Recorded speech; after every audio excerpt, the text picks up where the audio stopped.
ठीक आहे. तर राहिलेलं जैवविविधता पाहू आपण. ठीक आहे, म्हणजे काय आपला राहिलेला पार्ट होता.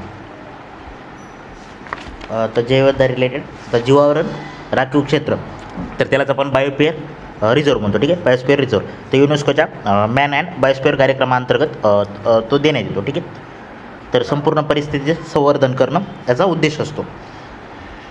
तर भारतात लक्षात ठेवायचं पहिलं जे होतं तर ते निलगिरी होतं. ठीक आहे, सर्वात मोठं कच्छचं आखात जे की गुजरातचं आहे, आणि सर्वात लहान दिबू सायखेडा आसामचं. ठीक आहे, 3 लक्षात ठेवायचे. पहिलं निलगिरी, सर्वात मोठं कच्छ गुजरातचं, सर्वात लहान दिबू सायखेडा आसाम. तर लक्षात ठेवायचं जर जीवावरण राखीव क्षेत्र 3 याच्यात डिवाईड केलं जातं. त्यात एक पहिला कोर झोन, बफर झोन आणि ट्रान्झिशन एरिया, त्यालाच आपण संक्रमणात्मक क्षेत्र म्हणतो. आता कोर झोन म्हणजे काय, आपण जर वेन डायग्राम तयार केली तर त्याचे 3 लेअर जर केले तर एकदम मिडलला असतो कोर झोन, त्याच्या बाजूला असतो बफर झोन आणि त्याच्या बाजूला असतो ट्रान्झिशन झोन. ठीक आहे, तर कोर झोनमध्ये सर्वाधिक संरक्षित क्षेत्र असतं, तिथं मानवी हस्तक्षेप नसतो, केवळ पर्यावरणाचा धोका नसणारे संशोधन, पर्यटन, शिक्षण फक्त यांनाच परवानगी असते. त्याच्यानंतर येतो buffer zone. Buffer zone core झोनच्या जे काही बाजूला असतो त्याला आपण बफर झोन म्हणतो. मग केवळ मूलभूत संशोधन वगैरे तयार करण्यासाठी तो यूज केला जाऊ शकतो. ठीक आहे, पण लाकूड गोळा करण्याला आणि मासेमारीला परवानगी तिथं असते. त्यानंतर त्याच्या बाजूला चालू होतो ट्रान्झिशन झोन. तर हे राखीव क्षेत्राबाहेरील भाग असतो, लोकांचा निवास असतो, नैसर्गिक स्रोताचा शाश्वत यूज केला जातो तिथं. त्याच्यानंतर पुढचा पॉईंट राष्ट्रीय उद्याने. ठीक आहे, आणि वाईल्ड लाईफ सँच्युरी म्हणजे नॅशनल पार्क आणि वाईल्ड लाईफ सँच्युरीमध्ये काय फरक आहे, तर दोन्ही हे ॲक्ट वाईल्ड लाईफ ॲक्ट 1972 अंतर्गत येतात. तर याच्यात जास्तीत जास्त प्रजातीचे संवर्धन करणं हे राष्ट्रीय उद्यानाचा उद्देश असतो. ठीक आहे, म्हणजे जास्तीत जास्त प्रजातीचं जीवप्रजातीचं संवर्धन करणं. आणि वन्यजीव अभयारण्यामध्ये काय असतं, विशिष्ट प्रजातीचं संवर्धन करणं, म्हणजे कसं समजा गेंडा किंवा हत्ती, तर या टाईपमध्ये विशिष्ट प्रजातीचं जर संरक्षण करायचं असेल तर वन्यजीव अभयारण्य, त्यालाच आपण वाईल्ड लाईफ सँच्युरी असे म्हणतो. ठीक आहे, आणि राष्ट्रीय उद्यान म्हणजे जास्तीत जास्त प्रजातीचं संवर्धन करणं. त्याच्यानुसार लक्षात ठेवायचं राष्ट्रीय उद्यानामध्ये महाराष्ट्रात 7, तर एक नवेगाव, त्याच्यानंतर चांदोली सांगलीचं आपलं, त्यानंतर संजय गांधी बोरिवली, त्यानंतर चंद्रपूर, ताडोबा, पेंच, नागपूर, गुगुमाळ, अमरावती. ठीक आहे, जे की सर्वात मोठं आहे. सर्वात लहान संजय गांधी बोरिवली, जे की सर्वात लहान आहे.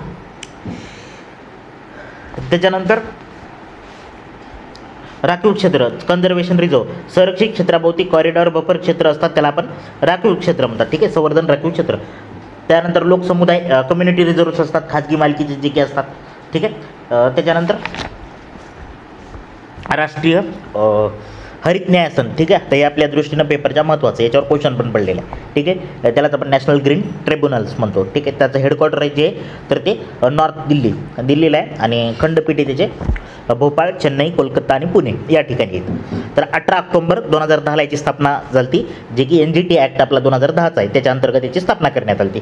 तर ही अर्धन्यायिक संस्था आहे, हे पॉईंट लक्षात ठेवायचा, ही अर्धन्यायिक संस्था आहे, त्यालाच आपण क्वासी ज्युडिशियल बॉडी असं म्हणतो. त्याच्यानंतर नैसर्गिक न्यायाच्या तत्वावर हे काम करत असतं.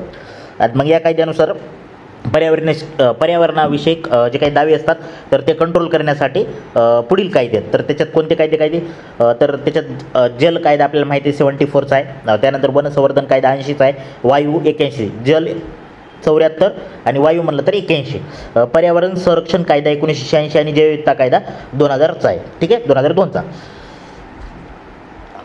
याच्यात 1972चा जे ॲक्ट आहे आपला वन्य संरक्षण कायदा, तर तो याच्यात येत नाही, लक्षात ठेवायचं. ठीक आहे, नॅशनल ग्रीन ट्रिब्युनल्समध्ये. त्यानंतर IUCN आपण जे की दरवर्षी काय म्हणतात त्याला वेगवेगळ्या प्राण्याला तो कोणत्या म्हणजे धोकादायक आहे वगैरे असे त्याचं क्लासिफिकेशन करतो, तर ती संस्था पाहू.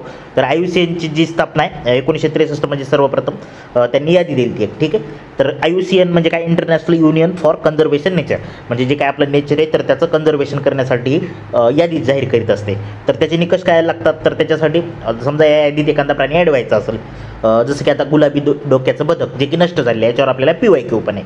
त्यानंतर गेंडा, त्यानंतर आपला टायगर, मग तो कशात येतो, एंडेंजर्डमध्ये येतो, कशामध्ये येतो, तर त्या टाईपमध्ये ही यादी डिक्लेअर करीत असते. तर ही 2 प्रकारची यादी डिक्लेअर करते, एक असते रेड आणि एक असते पिंक. पण आता निकष पाहू आधी. जर या यादीत ॲड व्हायचं असेल तर प्रजातीची संख्या पाहिली जाते, म्हणजे त्याला आपण पॉप्युलेशन म्हणतो. त्यानंतर नष्ट होण्याचा दर किती आहे त्याचा, त्यानंतर भौगोलिक विस्तार किती आहे, त्यानंतर जीवसंख्येच्या विस्ताराचे विभाजन कसं होतं आहे. ठीक आहे, तर त्याच्यानुसार याचं निकषनुसार या यादीत ॲड केलं जातं. तर IUCNचे क्लासिफिकेशन आपण 2 याच्यात पाहतो, एक रेड लिस्ट असते आणि एक पिंक असते. आता रेडमध्ये 3 पॉईंट लक्षात ठेवायचे. एक एक्सटिंक्ट झालेल्या प्रजाती, त्यानंतर एक्सटिंक्ट इन वाईल्ड, ठीक आहे, म्हणजे वनामधून विलुप्त झालेलं, आणि त्यानंतर क्रिटिकली इंडेंजर्ड, ठीक आहे, सॉरी क्रिटिकली इंडेंजर्ड पिंकमध्ये येते, ठीक आहे. तर या पहिल्या 2 लक्षात ठेवायचे, एक्सटिंक्ट आणि एक्सटिंक्टली वाईल्ड. तर एक्सटिंक्टमध्ये 2 लक्षात ठेवायचे, एक डोडो नावाचा पक्षी आणि गुलाबी डोक्याचं बदक, जे की आपल्याला क्वेश्चन पण आहे, भारतातून तो विलुप्त झालेला आहे, गुलाबी डोक्याचं बदक आणि डोडो नावाचा पक्षी. ॲटलिस्ट हे 2 एक्झाम्पल तरी पाठ ठेवायचे. त्याच्यानंतर एक्सटिंक्ट इन वाईल्ड म्हणजे वाईल्डमधून एक्सटिंक्ट झालेलं. त्यानंतर पिंकमध्ये 3 येतात. तर पिंकमध्ये कोणते क्रिटिकली इंडेंजर्ड आणि व्हलनरेबल, ठीक आहे. तर क्रिटिकली इंडेंजर्ड म्हणजे काय, मागील 10 वर्षात त्याची 90% ऱ्हास झाला आहे त्या प्रजातीचा, तर त्याला आपण क्रिटिकली इंडेंजर्ड म्हणतो. जसं की एक्झाम्पल घरियाल, ठीक आहे. त्यानंतर इंडेंजर्डमध्ये म्हणजे काय, तर 10 वर्षात 70% ऱ्हास झाला आहे. आणि व्हलनरेबल म्हणजे काय, 10 वर्षात 30% ऱ्हास झाला आहे. भारतीय गवा त्याचं बेस्ट एक्झाम्पल आहे. तर 3 गोष्टी पहिल्या आपण, क्रिटिकली इंडेंजर्ड 10 वर्षात 90% खराब झाली, क्रिटिकली इंडेंजर्ड 10 वर्षात 70% प्रजातीचा ऱ्हास झाला आहे, आणि व्हलनरेबल त्यालाच आपण म्हटलो 10 वर्षात 30% ऱ्हास झाला आहे, जी की भारतीय गवा आहे. त्यानंतर एक ग्रीन लिस्ट असते, ठीक आहे. पिंक, या 2 महत्त्वाच्या, या 2वरच क्वेश्चन येतात. ग्रीनवर आपल्याला काही जास्त क्वेश्चन येत नाही, रेड आणि पिंक. आता तिसरी ग्रीन जी असते, तर त्यात near threatened, list concern, data insufficient आणि नॉट व्हॅल्यूड. तर याच्यावर काही क्वेश्चन एकदा पण नाही, तेवढंच लक्षात ठेवा. अशा काहीतरी लिस्ट आहेत. मग पहिल्या 2चे एक्झाम्पल पण पाठ ठेवायचे. कोणते, गुलाबी डोक्याचं बदक जे की एक्सटिंक्ट म्हणून, आणि त्याच्यानंतर क्रिटिकली इंडेंजर्डमध्ये घरियाल, आणि व्हलनरेबलमध्ये भारतीय गवा. त्याच्यानंतर जे काही प्रोजेक्ट होतं याचं मी टाकलेलं पण आहे, तर तरी पण पुन्हा एकदा वाचून दाखवतो. 1970ला हंगुल नावाचा प्रोजेक्ट आहे, ठीक आहे. त्यानंतर 72ला गिरसिंह, 73ला प्रोजेक्ट टायगर आहे, नुकतेच त्याला 50 वर्ष पूर्णपणे झाली आहे, ठीक आहे. आणि NTCAची स्थापना आहे 2006ची, ठीक आहे. तर वाघ जो आहे तर ते इंडेंजर्ड स्पेसिसमध्ये आहे, ठीक आहे. आता पाहिलं ना आपण, जे की पिंकमध्ये येतो इंडेंजर्ड, 10 वर्षात 70% ऱ्हास, तर त्याच्यात येतो वाघ आपला, ठीक आहे. तर ते लक्षात ठेवा, इंडेंजर्डमध्ये वाघ येतो. तर 1974चा प्रोजेक्ट मस्ट डिअर आहे, 75ला मगरचा आहे, 87 गेंडा, त्यानंतर 92 हत्ती, 96 रेड पांडा, 98 आणि 2003चा, सॉरी 2003 म्हणतोय, 2009चा एक आहे स्नो लिओपार्ड, ठीक आहे. आणि 2019 आशियात सिंह, आणि 2020ला इंडियन रायनो व्हिजन 2020 आहे, म्हणजे धोरण आहे रायनोच्या बाबतीत, म्हणजे त्याला आपण गेंडा म्हणतो. तर त्याचं धोरण कधीचं आहे, 2020चं आहे. त्यानंतर 2020ला प्रोजेक्ट चित्ता पण आहे, ठीक आहे. प्रोजेक्ट चित्ता पण आहे, जे की आपण रिसेंटली नामी ॲपमधून 8 वगैरे चित्ते आणले होते, जे की आपण मध्य प्रदेशमध्ये काय म्हणतात त्याला, कुनो राष्ट्रीय उद्यानात नेऊन सोडले होते. आणि चिता आपल्यातून 1952ला नष्ट झालेला आहे. याच्यावर पण आपल्याला एन्व्हायरमेंटमध्ये क्वेश्चन विचारलेला आहे. तर व्याघ्रची गणना आहे 2006 पासून होते, दर 4 वर्षांनी घेतली जाते, म्हणजे 6, 10, 14, 18, 22, ठीक आहे. तर या टाईपमध्ये घेतली जाते. आता रिसेंटली झालेली कोणती, 22ची झालेली. तर त्याच्यानुसार आपल्या भारतात ॲव्हरेज जर पाहिलं तर 3682, म्हणजे 3500 लक्षात ठेवा, 3500 आपल्या इथं वाघ, ठीक आहे. आणि सर्वात जास्त टॉपचे स्टेट पाहायला गेलं तर मध्य प्रदेश लक्षात ठेवायचं, मध्य प्रदेश, कर्नाटक, UK, त्याला आपण उत्तराखंड म्हणतो, जिम कार्बेट. त्याच्यानंतर महाराष्ट्रात जे आकडे लक्षात ठेवायचं 444, 2018ला 312 होते, याच्यात प्रोग्रेस झाली, ठीक आहे. 444 आहेत आपल्या इथं. त्यानंतर 29 जुलै आपण राष्ट्रीय व्याघ्र दिवस म्हणून जाहीर केला जातो, ठीक आहे. तर हे पण आपल्यासाठी महत्त्वाचा पॉईंट आहे. आणि वाघाचं मग नाव काय, पॅन्थेरा टायग्रिस, ठीक आहे. तर सायंटिफिक नेममध्ये पाहायला गेलं तर ते तेवढं महत्त्वाचं नाही, पण बाकीचं तरी लक्षात ठेवा. इंडेंजर्डमध्ये आपला वाघ येतो, आणि ॲव्हरेज 3500च्या जवळपास वाघ आहेत आपल्यात, 3682, ठीक आहे. एक्झॅक्टली आकडा पाहायला गेलं. महाराष्ट्रात 444, तो आपला MP, कर्नाटक, UK आणि महाराष्ट्र. त्यानंतर ॲशियाटिक सिंह गणना. आता ॲशियाटिक सिंह जे तर ते पण याच्यामध्ये येतो, एंडेंजर्डमध्ये येतो, ठीक. हे पण लक्षात ठेवायचं.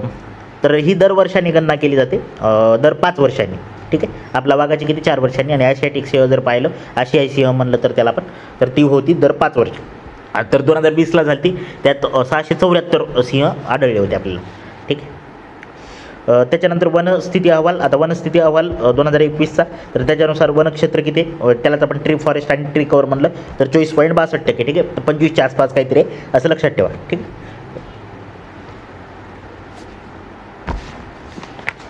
त्याच्यानंतर आपण हे पाहू, खारफुटी म्हणजे काय, एक कन्सेप्ट आहे खारफुटी. तर खारफुटी लक्षात ठेवायचं, खार संवेदनशील असतात ही, तर खारपुटी जर पाहायला गेलं तर याचं डिस्ट्रीब्युशन वाढत्या अक्षांशानुसार खारपुटी क्षेत्र जे आहे तर ते घटत जाते, ठीक आहे, म्हणजे कमी कमी होत जाते. सर्वाधिक खारपुटी क्षेत्र कुठे आहे? इंडोनेशिया, ब्राझील आणि ऑस्ट्रेलिया. इंडोनेशिया लक्षात ठेवायचं.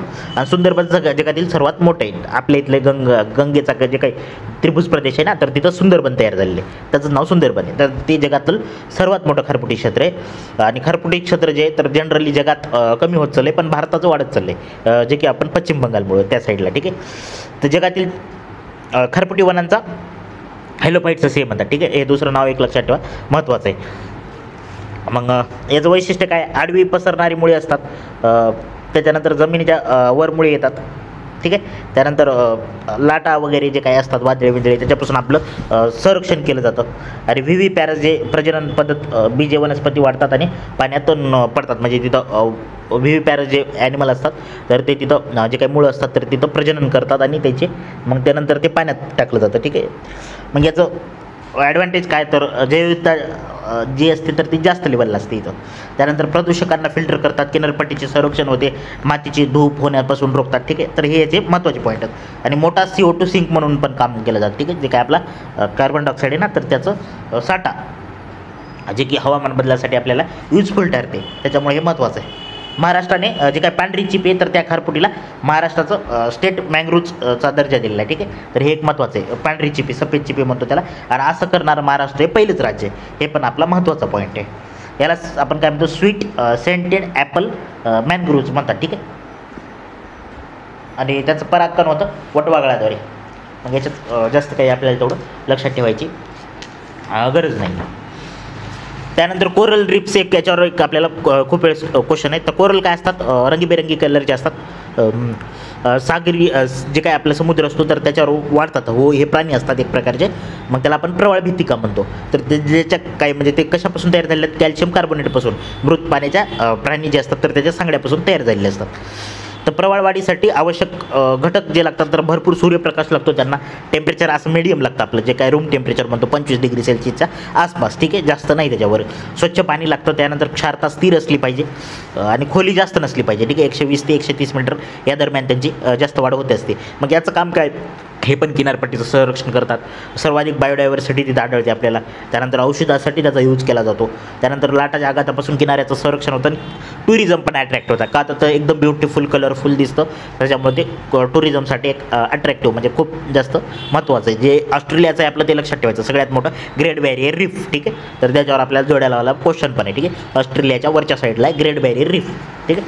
त्यानंतर आपलं जे काय राष्ट्रीय कोरल रीफ रिसर्च सेंटर आहे तर ते पोर्ट ब्लेअर इथे आहे, ठीक आहे. तर ते लक्षात ठेवायचं.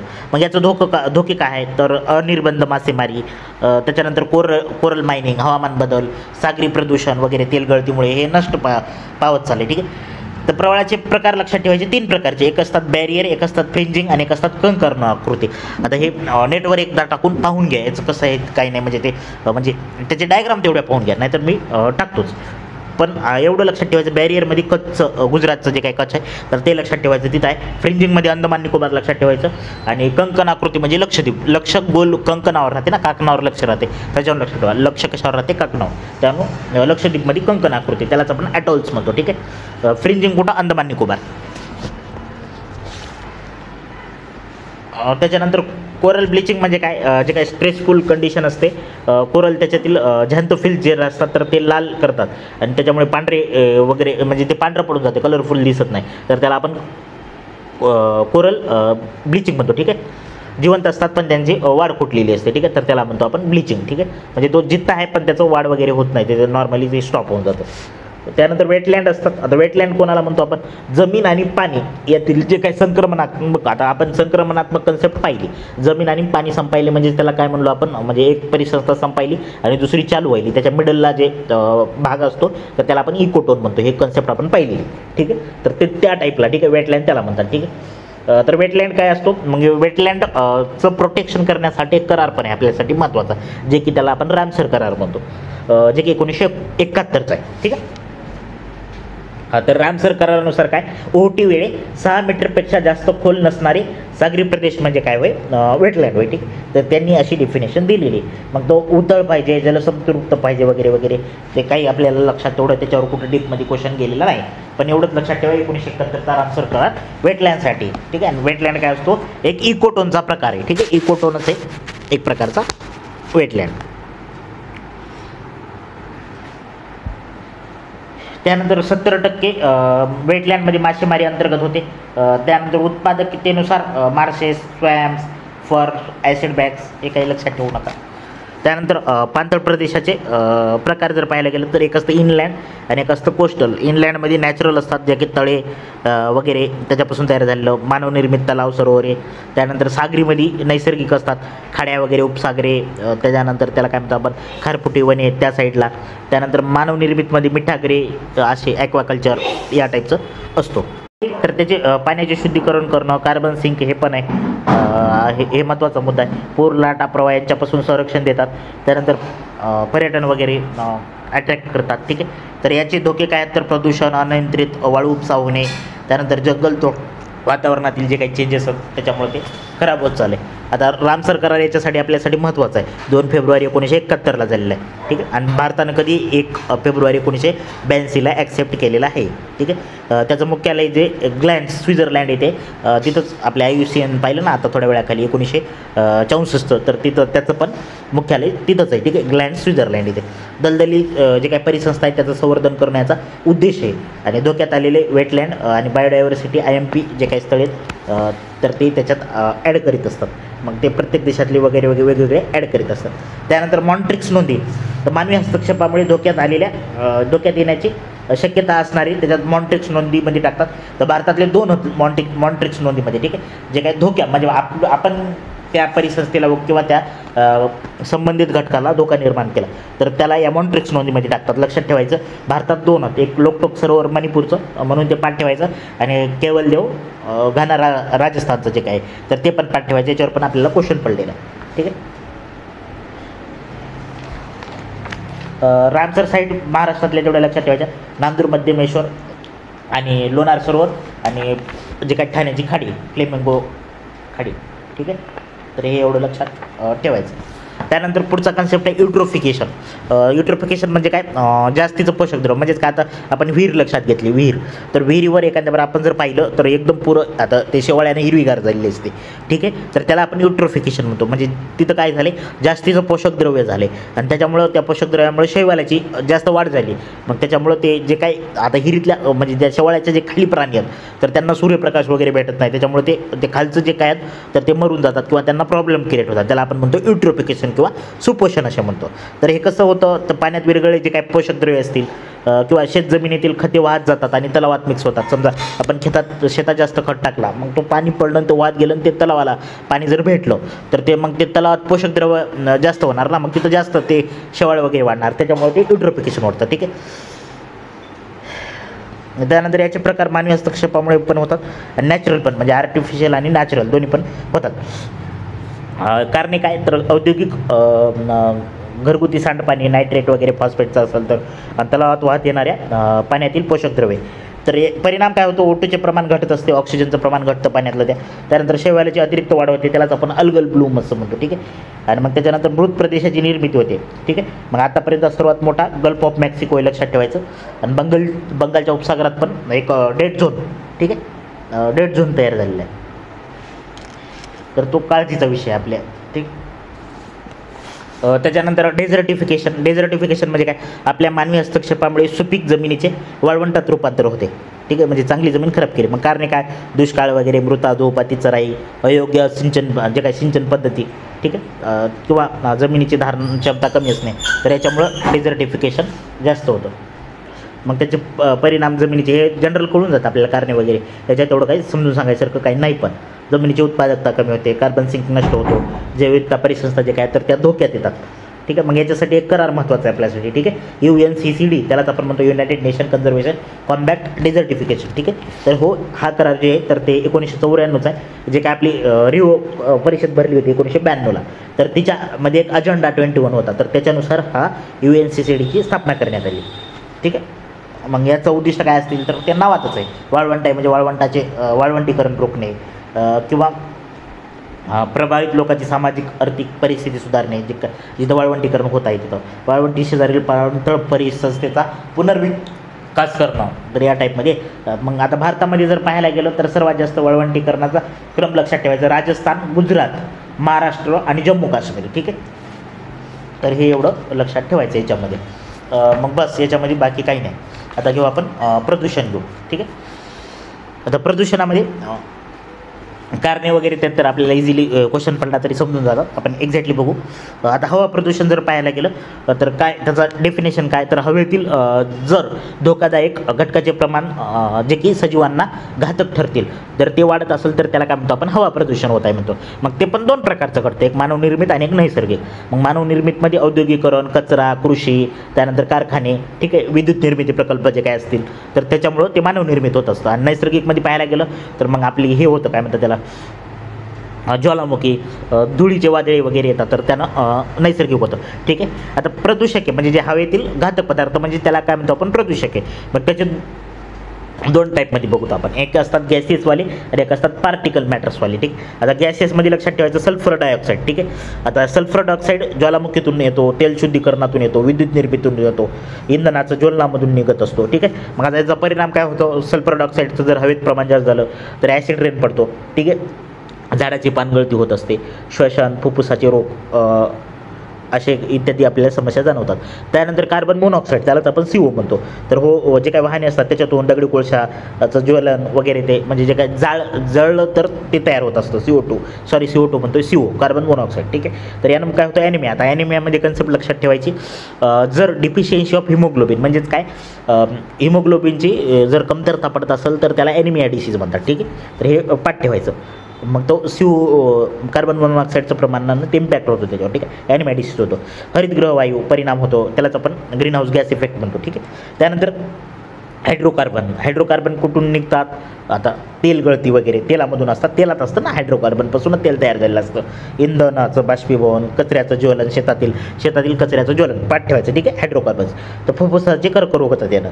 त्यानंतर नायट्रोजन ऑक्साईड, तर हे पण इंधनातून, खते, कीटकनाशक इत्यादून निघतो. यानं पण ॲसिड रेन, फळगळती, डोळ्याची जळजळ वगैरे होतं. त्यानंतर मिथेन. आता मिथेन आर्द्रभूमी, त्यालाच आपण वेटलँड, आता थोड्या वेळाखाली पाहिजे ना वेटलँड, तर तिथून भात शेती. ठीक आहे, त्यानंतर किनवन किंवा जैविक दहन. ठीक आहे, तर लक्षात ठेवायचं भात शेती लक्षात ठेवायचा, तर त्यातून मिथेन माहीत पडत असतो, तो की जे की ग्रीन हाऊस जे काही ग्लोबल वॉर्मिंगसाठी कारणीभूत आहे, CH4. ठीक आहे, त्यानंतर पारा लक्षात ठेवायचं, पाऱ्यापासून आपल्याला मिनामाटा नावाचा रोग होतो पार्टिकल मॅटर्समध्ये. ठीक आहे, पारा लक्षात ठेवायचं. विविध रंग किंवा पेस्टिसाईड कॉस्मॅटिक्समध्ये आपण पारा यूज करतो, तर त्याच्यापासून काय होतं, मिनामाटा नावाचा रोग. त्यानंतर लीडपासून ॲनिमिया होतो, हे लक्षात ठेवायचं. RBCचं प्रमाण घटतं, त्यालाच आपण डिफिशियन्सी ऑफ हिमोग्लोबिन म्हणतो. त्यानंतर ॲस्बेस्टॉस कानीमधून बाहेर पडतं, ज्याने कॅन्सर, फुफ्फुसाचे आजार किंवा हृदयाचे आजार होतात. आणि फायबर म्हणजे कण, आणि कणापासून कपडे उद्योगामधून बाहेर पडतात, जे की कापूस यूज केला जातो, त्यांना फुफ्फुसाचे आजार होतात. ठीक आहे, आता डिसीज लक्षात ठेवायची, ते कशामुळे होतात, इटाई कॅडमियम, मिनामाटा मर्क्युरी, आर्सेनिकमुळे ब्लॅकफुट नावाचा डिसीज होतो, आणि नायट्रेट्समुळं ब्ल्यू बेबी सिंड्रोम होतो, आणि फ्लुराईडमध्ये फ्ल्युरोसिस होतो. ठीक, सिलिकॉसिस म्हणजे फुफ्फुसाचा रोग होतो. त्यानंतर काय म्हणतात त्याला, बॅसिनॉसिस, जे काही कापूसाचे कण जर गेले आपल्या शरीरात तर त्यांना बॅसिनॉसिस म्हणतो. ठीक आहे, हे काही महत्त्वाचे पॉईंट आहे. त्यानंतर ध्वनी प्रदूषण, आवाजाची मानके लक्षात ठेवायचं. सायलेंट झोन, डेला 50 dB, नाईटला 40, जवळपास 10चा फरक लक्षात ठेवायचा. ठीक आहे, मी फक्त डेच सांगतो. ठीक आहे, रेसिडेन्शियल झोनमध्ये 55 असलं पाहिजे, कमर्शियल झोनमध्ये 65 असलं पाहिजे, इंडस्ट्रीयलमध्ये 75. हे स्टेट बोर्ड आहे, स्टेट बोर्डमधला एक चार्ट टाकतो. त्यानंतर महत्त्वाचे आपले ॲक्ट्स. ठीक आहे, तर वन कायदा लक्षात ठेवायचं 1927चा आहे. त्यानंतर जल आपण पाहिलं 74चं, वायू पाहिलं 81चं. ठीक आहे, जलवायूसोबत लक्षात ठेवायचं 74, 81. त्यानंतर वन संरक्षण कायदा 80चा आहे, आणि पर्यावरण संरक्षण कायदा 86चा आहे. ठीक आहे, वन 80, पर्यावरण 86, या दोघात कन्फ्यूज व्हायचं नाही. त्यानंतर बायोडायव्हर्सिटी ॲक्ट आहे 2002चा, आणि ध्वनीसाठी कोणता कायदा नाही. ठीक आहे, हे महत्त्वाचा पॉईंट लक्षात ठेवा. ते नियम जे काय 2000चं पाठ करतो ना आपण, ध्वनी नियम ते. ठीक आहे, तर तो कायदा नाही.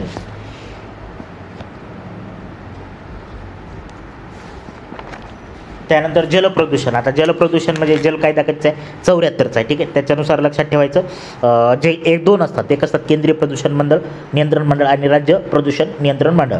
तर केंद्रीय प्रदूषण मंडळ त्यालाच आपण CPCB म्हणतो, स्टेट बँकमधला पॉईंट आहे. तर याची स्थापना जी 22 सप्टेंबर 1974ला झालेली, ठीक आहे. आणि वायू कायदा 1981 अंतर्गत या मंडळाला अधिकार वगैरे प्राप्त झालेले आहेत. आणि लक्षात ठेवायचं राष्ट्र त्यालाच आपण काय म्हणतो राष्ट्रीय राष्ट्र म्हणतोय राज्य, तर त्यालाच आपण स्टेट PCB, ठीक आहे, पोल्युशन कंट्रोल बोर्ड. तर हे महाराष्ट्राचं प्रदूषण नियंत्रण मंडळाची स्थापना 7 सप्टेंबर 1970ला आहे. म्हणजे जे काय भारताचं आहे ना आपल्या 74चं, त्याच्या आधी महाराष्ट्राचं स्थापन झालं होतं. हे थोडं डिफरन्स लक्षात ठेवा, आपल्याला तसं नाही वाटतं, ठीक आहे, पण तसं आहे. राष्ट्रीय पाणी धोरण लक्षात ठेवायचे, पहिलं 87चं आहे, नंतरचं 2002चं आहे आणि त्याच्यानंतरचं 2012चं आहे, ठीक आहे.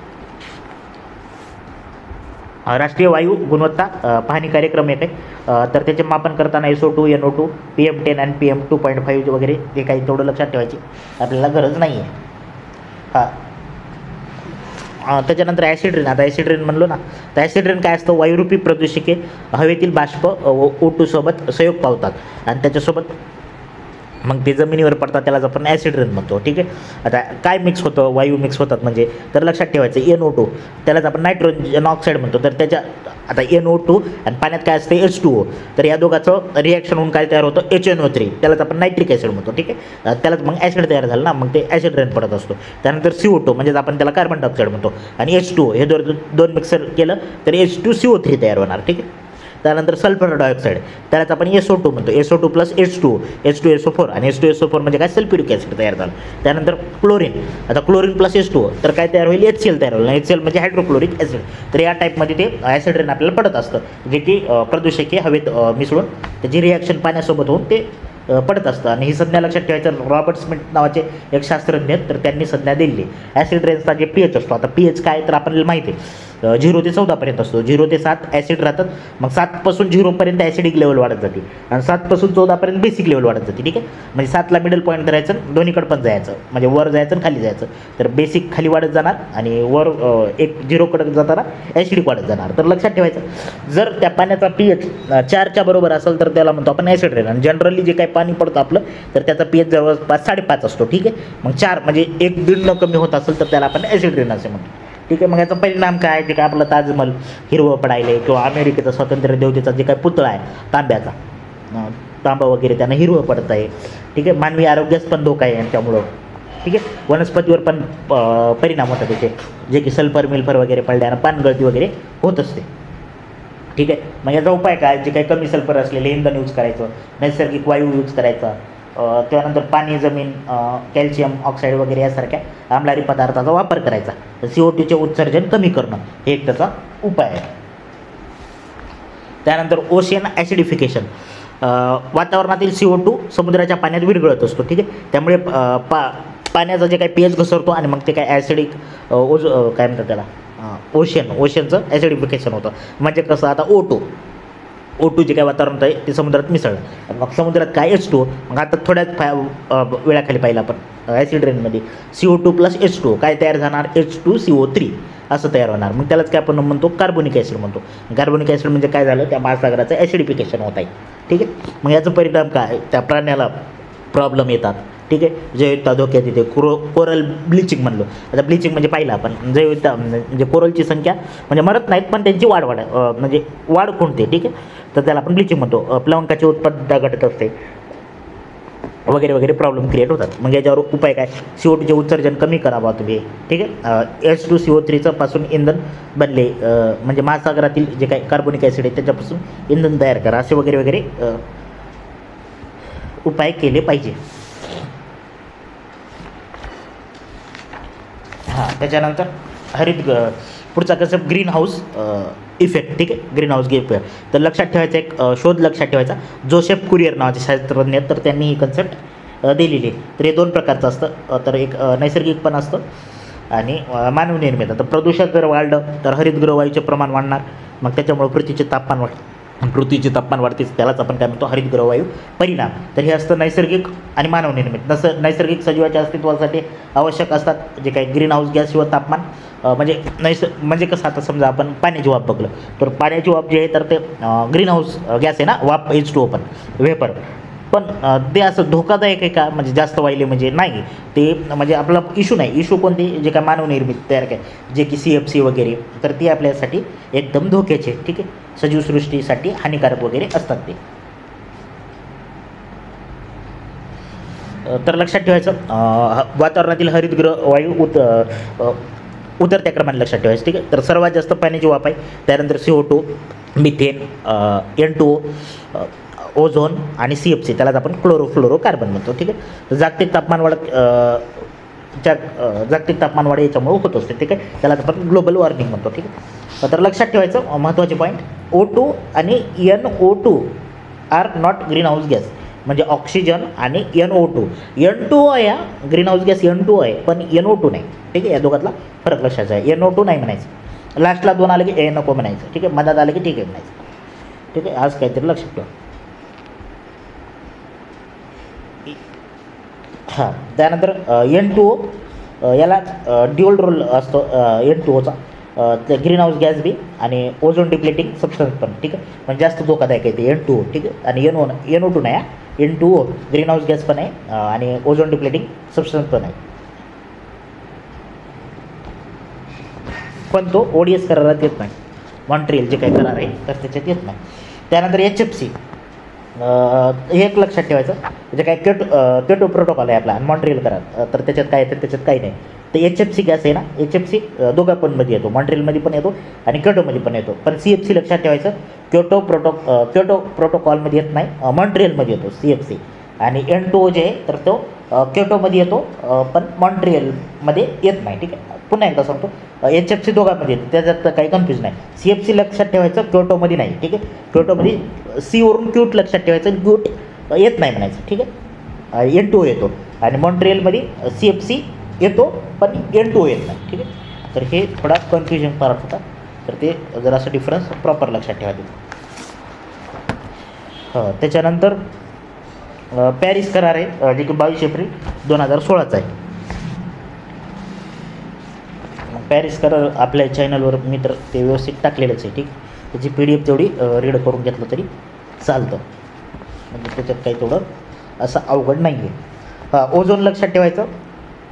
आता ओझोन काय असतात, O3 असतात, मग ते त्याचं अवक्षय होत चाललं आहे, म्हणजे ते डिप्लेट होत चाललं आहे. तर डिप्लेट पहिलं लक्षात ठेवा, तो कुठं आहे, स्थितांबरामध्ये, त्यालाच आपण स्ट्रॅटोस्फिअर म्हणतो, ठीक आहे. तर स्ट्रॅटोस्फिअर असतो, तो काय करतो, जनरली सांगतो 2 मिनटात एका, तो काय करतो, जे काय आपले सूर्य किरण येतात त्याच्यावर जे काय अल्ट्राव्हायलेट रे असतात तर ते ऑब्झर्व काम करत असतो, आणि त्याच्यामुळे ते ग्लोबल वॉर्मिंग वाढते.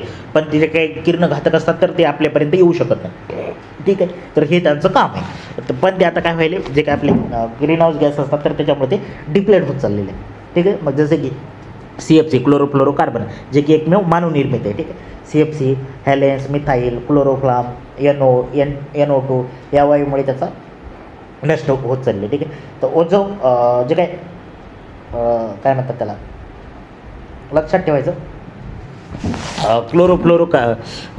कार्बन CFC जे आहे ना, तर ते CFCचे स्रोत लक्षात ठेवायचं. जे काही थंड करणारे पदार्थ असतील, म्हणजे AC, रेफ्रिजरेटर, फोमिंग एजंट, इन्सुलेटरच्या निर्मितीत एरोसोल्स, ठीक आहे. तर याच्यामुळं ते CFCची निर्मिती होती, आणि ते CFC मग ते घातक आहे. मग त्याला पर्याय काय तर आहे, काय पर्याय, तर HCFC यूज केलं पाहिजे, HFC यूज केलं पाहिजे, अमोनिया यूज केला पाहिजे आणि हेलियम यूज केलं पाहिजे, ठीक आहे.